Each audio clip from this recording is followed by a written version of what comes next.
here's what I want to cover today. 3 forms of persuasion, okay? And this is not me, this is behavioral science, okay? These people that get paid a lot more than I do all of these studies, scientific studies. I believe the one that I came up was done in Cal State. There's 3 types of ways you can persuade. Now also, similarly, there's 3 types of ways you can sell. It's the exact same thing, because at the end of it, we're here to persuade. And I'm not saying, please don't take this the wrong way, I am not saying we are here to persuade at our own benefit, okay? That would be sleazy and slimy, and we shouldn't be in business. We're here to persuade, we're here to help people help themselves, right? So when I say persuade, please don't take that as get the sale at all costs. This is, a doctor is there to persuade you, right? Think about a cardiologist. If you were weighing 750 pounds and smoking a carton of cigarettes a day, and that doctor wasn't concerned about persuading you to cut down on Krispy Kreme donuts and cigarettes, that doctor wouldn't have your best interest in mind. So everything we talk about today, I'm coming from a place of assuming that you have your customer's best interest in mind. This is not a place of manipulation. I don't teach manipulation at Easton University. So when I say persuasion, let me talk to you about the first type of persuasion. And I'm going to ask you guys if you've got some examples, either in your personal life or your professional life, of the first form of persuasion. And this is the least effective. And interestingly enough, this is what we do the most in sales. The least effective way to persuade is to tell somebody to do something. The least persuasive way to get somebody to do something is to tell them to do the thing you want them to do. Let me give you an example. Personal life. If you have kids, which I have, we'll call it 1.5, right? I have one actual legit kid, and then I have a grown adult who's 18 years old going on 35, right? And is going to be exponentially more successful than anybody else in our family. So I really have no business persuading her. She's a genius, right? But my son, right? Classic example. Do your homework. Hey, Anderson, Ando, do your homework before hockey. You need to do your homework before hockey, right? How does that go in our personal life when we tell somebody we want them to do something? Anyone want to jump in here? How does that go in your personal life when you try to get somebody to do the thing you want them to do, to just simply tell them? There's always resistance, Matt. Always resistance, right? Exactly. It's your idea. They don't want to do it. If I say to my kid, hey, you need to eat that, he immediately is going to be like, I don't want to eat that, right? It is the least effective way to persuade. Yet, we do this the most in sales. And you're like, I don't do that. I don't boss people around. Well, let me explain.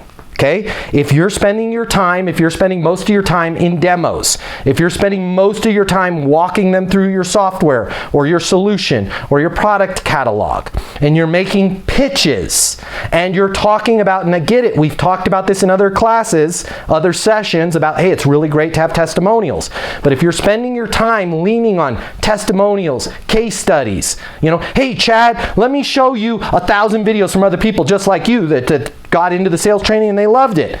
That is the least persuasive way to get somebody to do something. It is no different than me saying to my son, all the kids that got into college this year did their homework when they were 11. If you want to be like Elon Musk, you need to do your homework. It's not persuasive, right? So as we think about how much time that we spend in demos, how much time we spend in decks, slide decks, presentations. Not saying there's not a time and a place for that, but I'd like that to be around 10% of your interaction with that person should be telling them what they should do, telling them about your features, telling them about your benefits. Remember this line. Maybe write this one down. Your prospects don't care. They don't care how much you know until they know how much you care. Yet unfortunately in sales, from smaller sales all the way up to, we've got some folks on this call that are going to make north of 7 figures this year, right? Your prospects don't care how much you know. They don't care how smart you are. They don't care about your slide deck, your testimonials, your case studies until they know you care about them. It's no different than that doctor walking into Dorian's room and being like, hey, I graduated top of my class at Johns Hopkins, right? Let me show you my diplomas on my wall. You should go with me. You're like, gross. It's gross. It doesn't work. It's not persuasive, okay? So let's get a little bit better. Let's upgrade. What's the more persuasive way? Here's the more persuasive way. And we started doing this around let's call it 1980. Props to David Sandler and Sandler Training Systems. Okay, he came up with this in the 60s, but he really blew up in the 80s. Okay, the whole consultative sales. You all have heard this. You've all been trained on this. I'm going to do a consultative sales. What is consultative sales? And this is more persuasive than the old school way. The 50s and the 60s, I would run around with my vacuum cleaner or my file cabinet system, and I would show them all the things. You got to have a file cabinet system here in your office because we're smoking, because everybody smoked in the office in the 50s. Between drags of my cigarette, I would tell you all the reasons why you need to have it. Then in the 1980s, David came around, and now we're going to have consultative sales. It doesn't work today. Let me give you an example. Consultative sales is asking logical questions. It's asking your prospect logical questions to identify the needs of their client. If I ask a logical question, I'm going to get a blank answer. Fill in the blank. Logical. Say it again. Emotional. Opposite. If I ask a logical question, I'm going to get a logical answer. Okay? If I ask a logical surface level question, I'm going to get a logical surface level answer. It will make a lot more sense when I explain it to you. Let me give you an example of personal life. You ready? Pick my son up at school. How was your day? Hey buddy, how was your day? What do you think the answer is? Who wants to take a guess? You've never met my son before. What's the answer?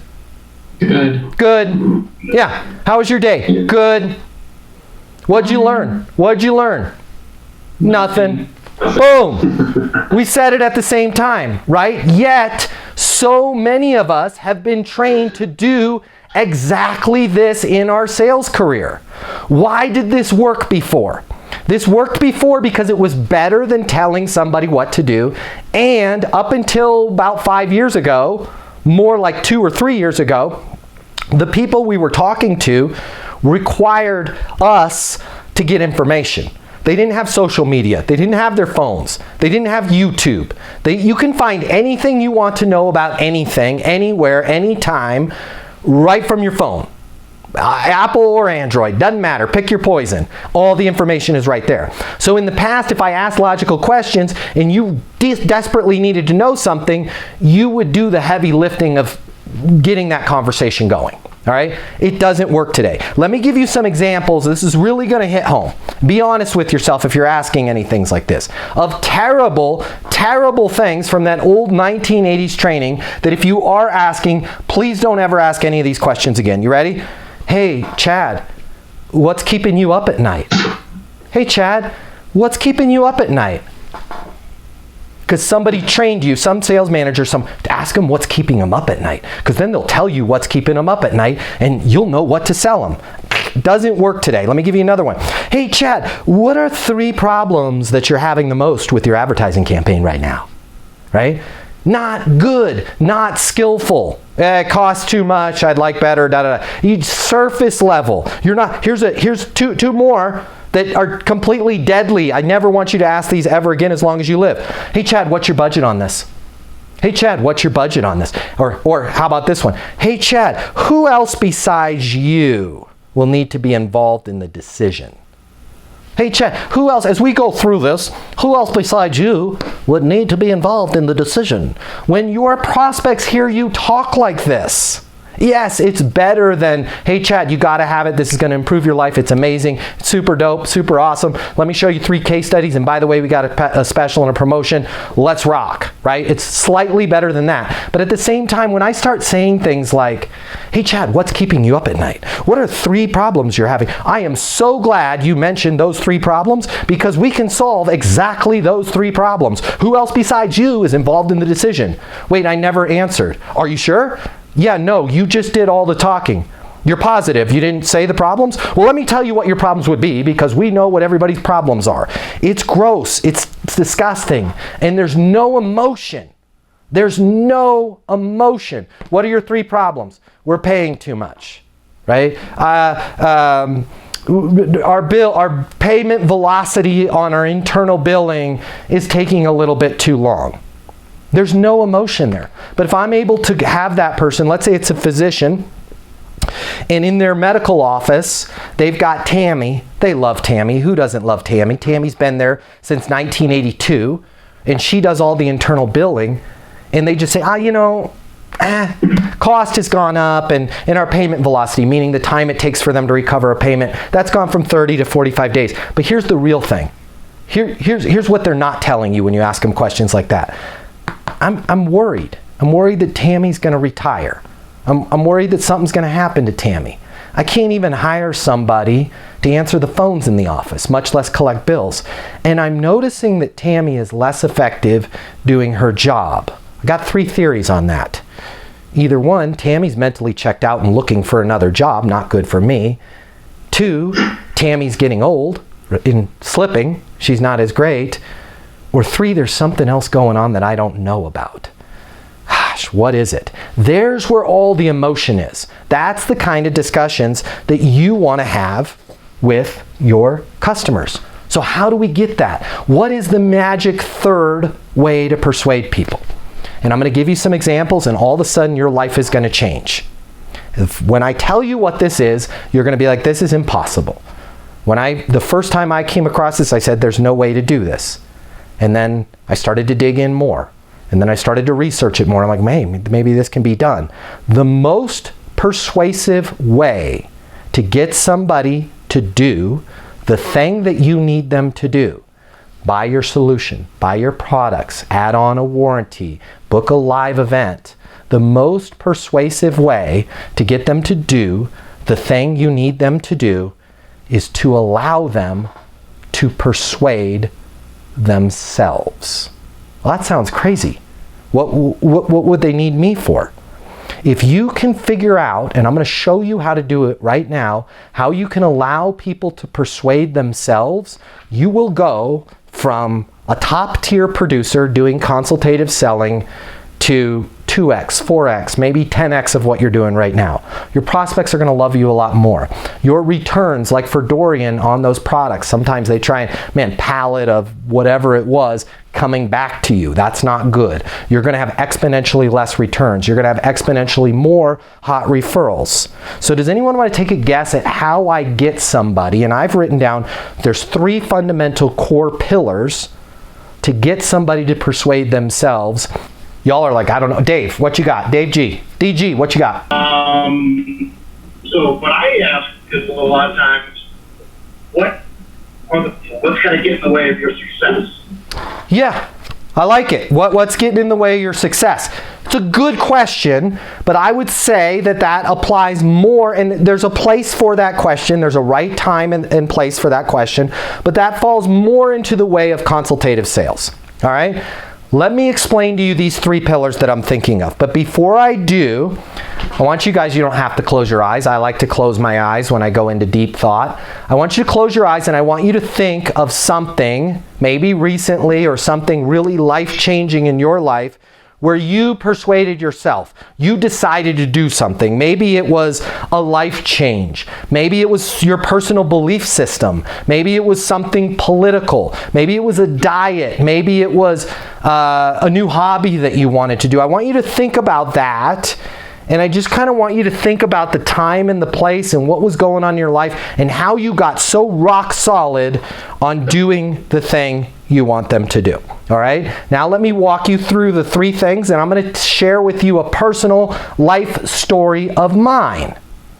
Okay? And I'm going to show you how these 3 things applied, and then we're going to spend the rest of the time talking about how we can apply these in our sales career.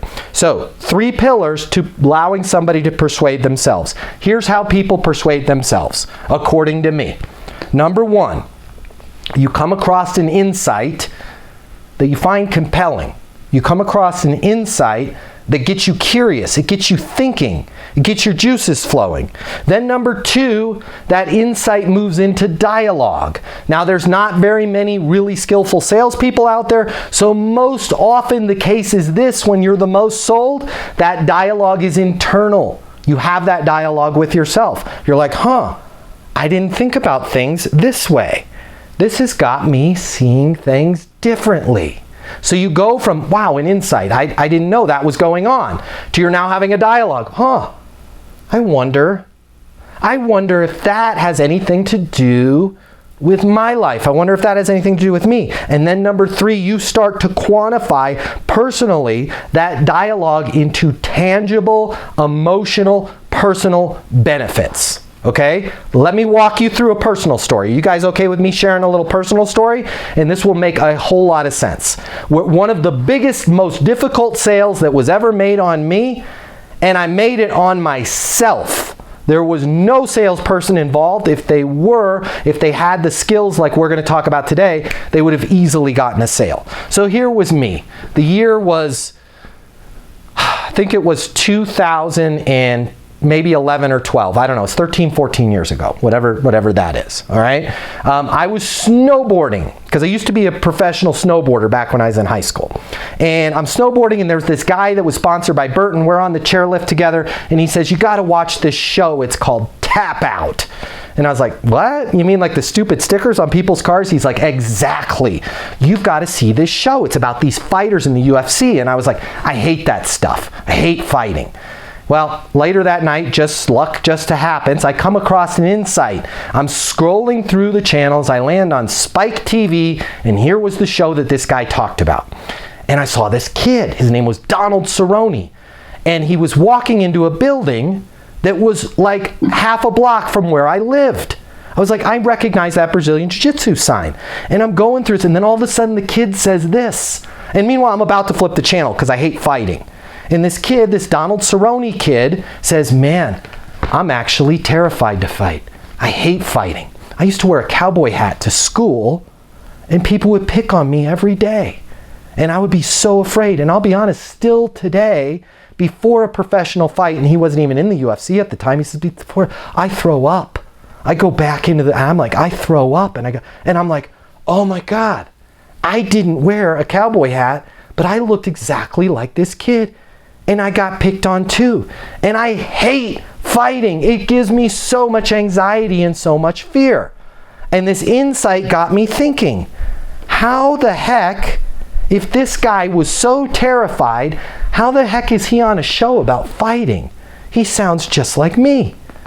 I wonder if he could do that, and he still barfs, and I want to barf anytime there's a possible physical contact.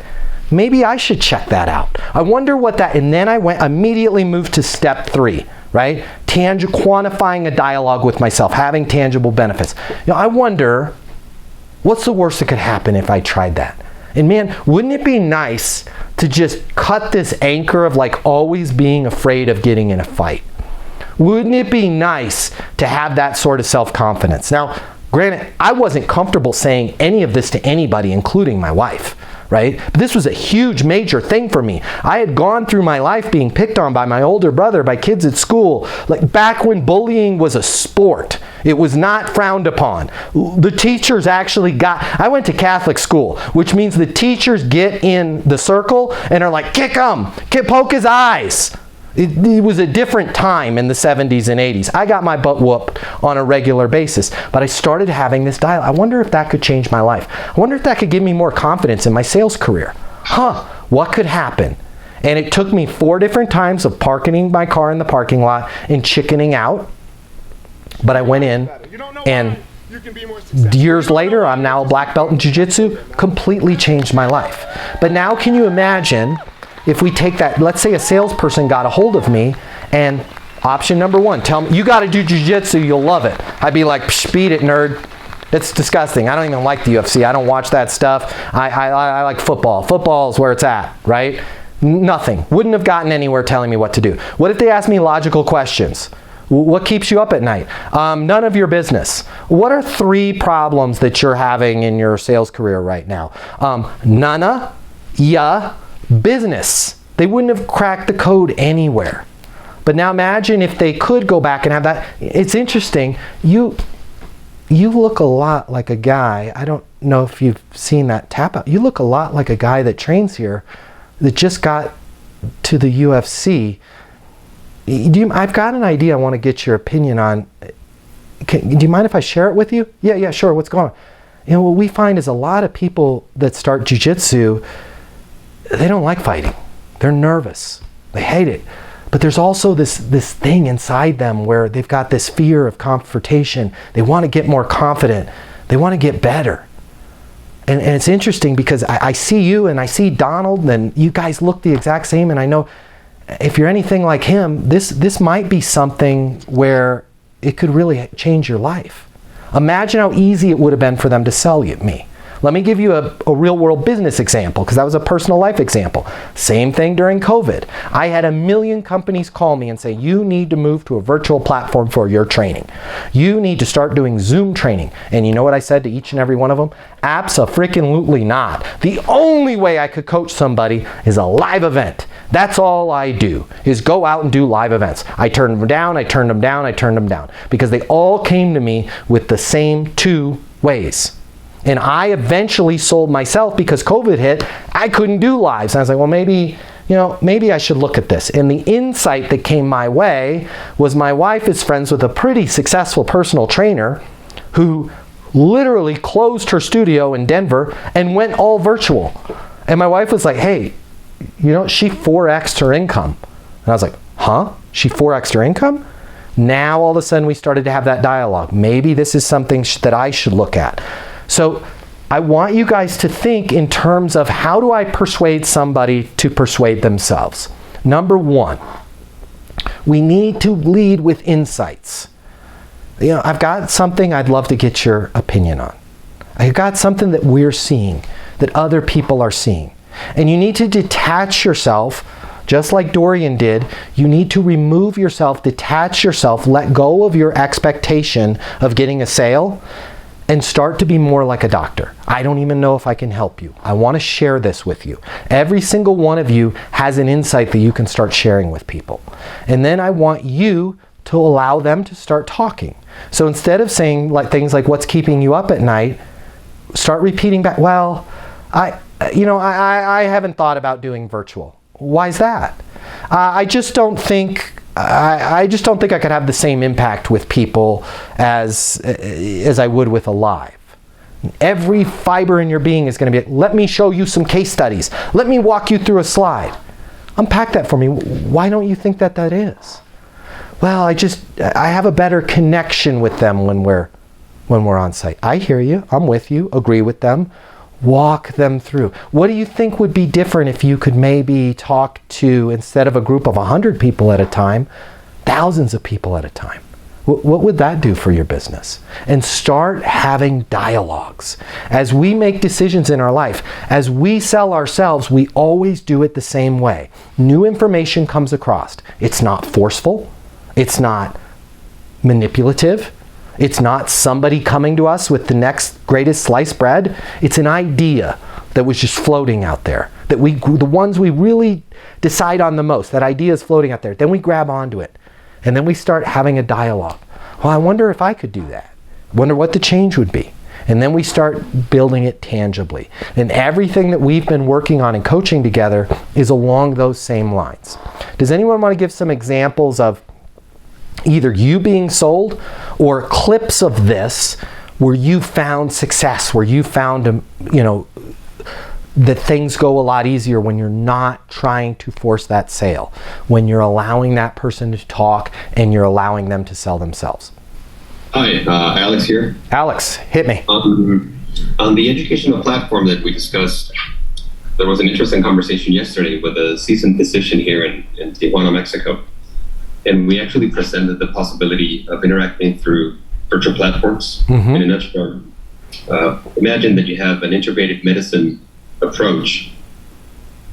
How would it impact your business, your private practice, to reach out to hundreds of clinicians in Mexico or around the world, and at the same time build residual income?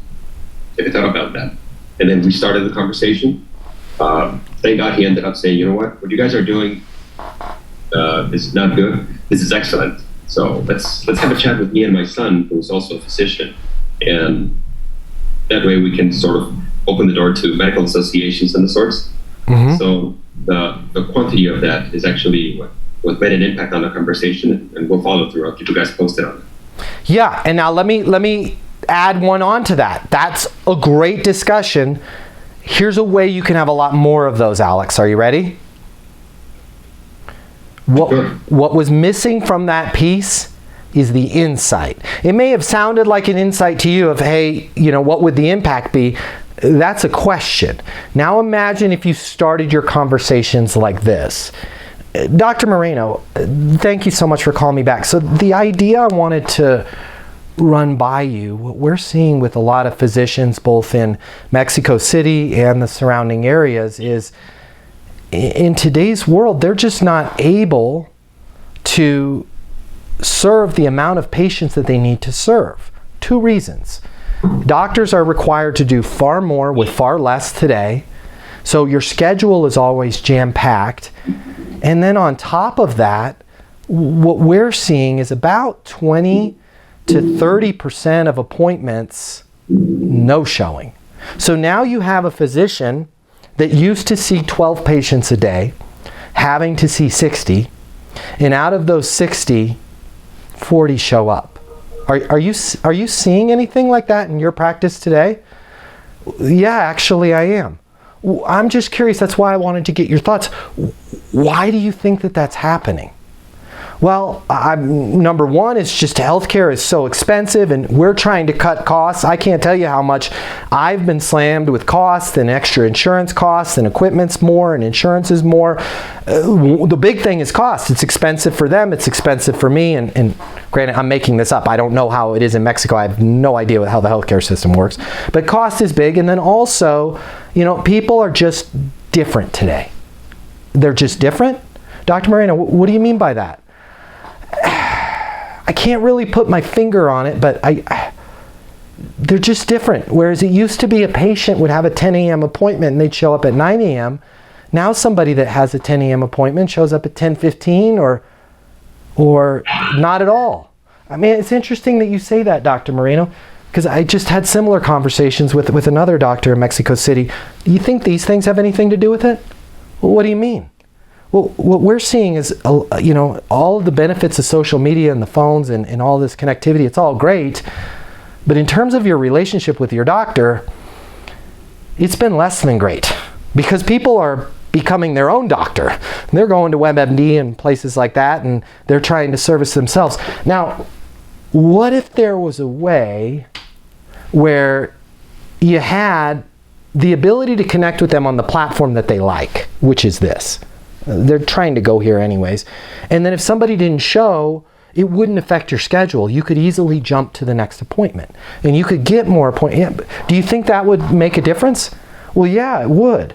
So it's interesting that you say that, because that's exactly what most of our clients are seeing. Is what they're doing is they're moving over to at least having virtual part of their offering. And what that allows that patient to be seen by the doctor in the format where the patient is the most comfortable, and the patient's going to show up. Reduces costs, which is good for you, it's good for the office, it's good for the patient, and it allows you to have a little bit more flexibility where you're not booking out a physical waiting room, and if somebody shows, that room is empty. Do you think it would make sense for us to take this discussion a little bit further? Yeah, I'm very interested. Perfect. And now you roll in to that exact same conversation that you had. But do you hear how we just need to slow down and lead with the insight? We're so sold on our product that we can't wait. We can't wait to tell them the good news. Unfortunately, most of the time, they're not ready to hear the good news, especially in medicine.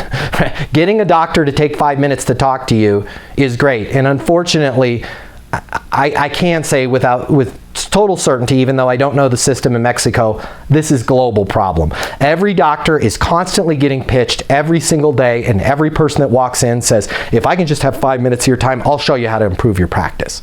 I want you to be different and say, hey, I've got an idea. I'm really curious to get your opinion on that we're seeing with other physicians. Now, what if you said that? You led with the insight, and Dr. Moreno was like, I'm good. I'm not seeing that. My patients all show up on time. I'm able to service them. My practice is 5-star ratings across the board and everything's great. Man, that is excellent to hear, Dr. Moreno, because definitely outside of what we're seeing with other doctors, if you ever run into situations where people aren't showing up to their appointments, or you just like to do more with less, you're thinking about maybe opening a second office, and the reason why you want to open that second office is you want to improve more people's lives. If whatever the reason, I do have some things that I'd love to share with you that I think can really help you in terms of running more efficiently, being able to see more patients, and reducing the amount of no-shows. I'll be here whenever you want to talk about that. How much? What do you think Dr. Moreno's impression of you is going to be when you leave it that way? Makes total sense. I think that their perception will be, number one, well, you're not a regular salesperson. Yep. No disrespect. Mm-hmm. But secondly, all these guys are pros, and at the same time, they consider what I have, and they respect my time, which is something important. And glad to have a conversation further on. I think that's what leaves an open door. Absolutely, and it's inception. It's inception. You've put an idea in Dr. Moreno's head.